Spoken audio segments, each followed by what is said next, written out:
वहां से तार जुड़े थे तो इसलिए ललकारने के लिए, चुनौती देने के लिए खड़ा हो गया। सोचिए, तैमूर लंग ने बगदाद के अंदर किसी समय 1 लाख इंसानों की, मरे हुए जिन लोगों को मारा गया था उनकी खोपड़ियों को इकट्ठा कराया, पहाड़ बनाया और पहाड़ बना करके हंसा और सिर ऊंचा किया उसने। इतने सारे लोग कीड़े मकोड़ों की तरह मेरे पांव के नीचे रोंदे गए।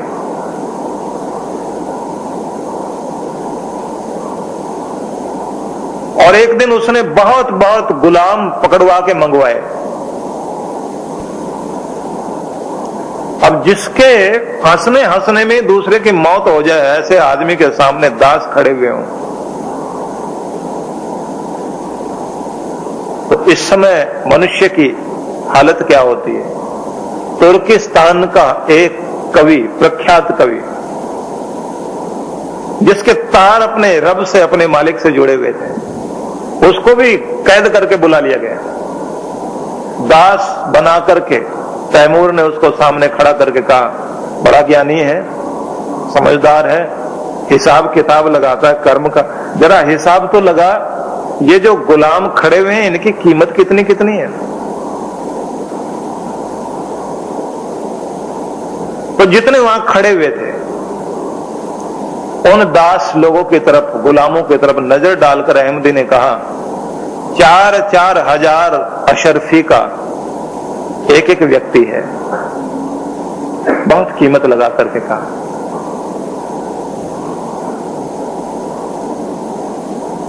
सुनते ही तैमूर लंग को आश्चर्य हुआ।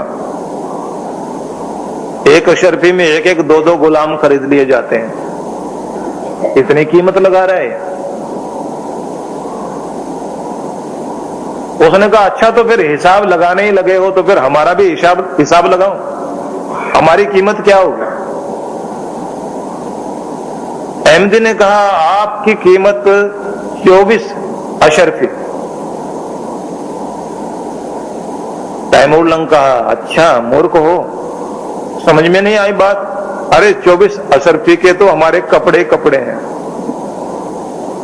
अहमदी बोला, उसी की तो कीमत लगाई, तेरी कीमत तो 2 पैसे की भी नहीं।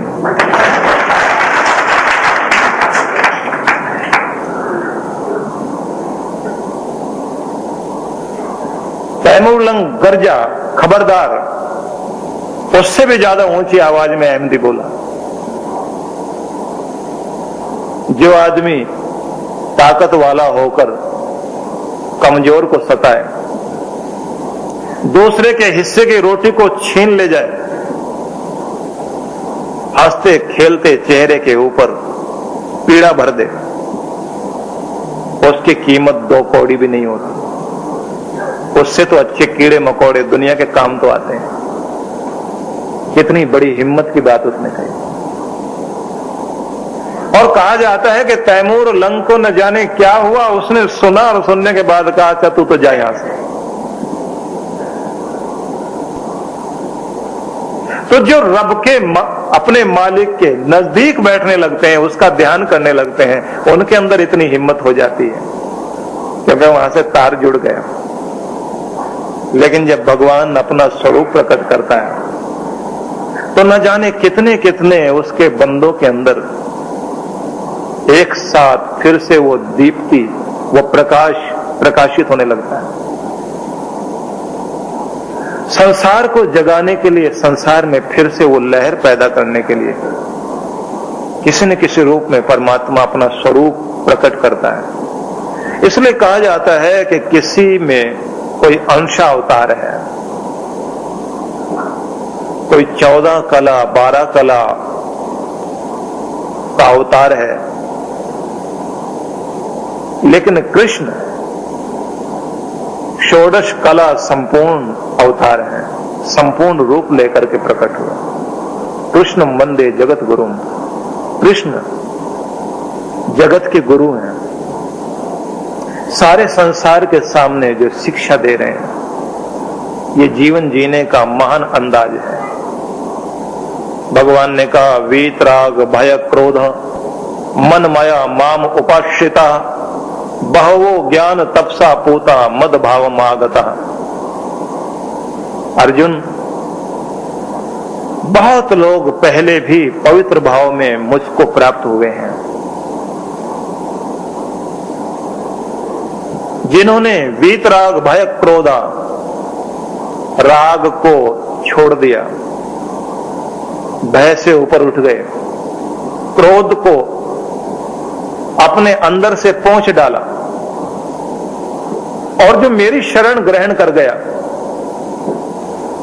ऐसे ज्ञान और तप से जिन्होंने अपने आप को पवित्र किया है, ऐसे बहुत लोग मेरे भाव को प्राप्त हो गए हैं, मुझे प्राप्त हो गए हैं, मेरे आनंद को उन्होंने प्राप्त कर लिया।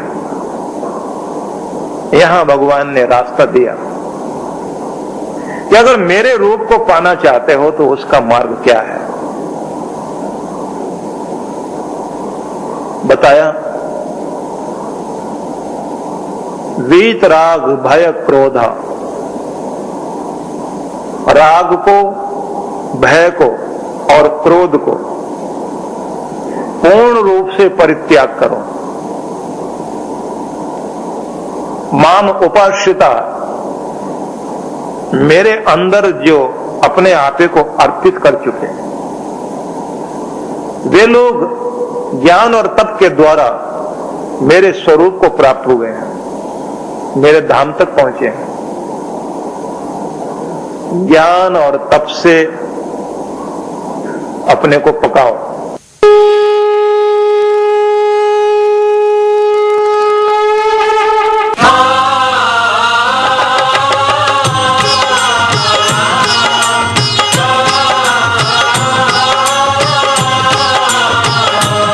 गुरु चरणों में प्रीति रखने वाले भाइयों बहनों, धर्म की गंगा को पावनी बनाकर जिन सद्गुरु ने जन जन का उद्धार किया है, लाखों लोगों को धर्म की ओर मोड़ा है, लाखों का जीवन परिवर्तित हुआ, लाखों घरों में प्रेम के दीप जले, लाखों लोगों को भक्ति पथ प्राप्त हुआ, अनेकों को अपना ध्येय मिला, लाखों जनों का दुर्भाग्य सौभाग्य में बदला।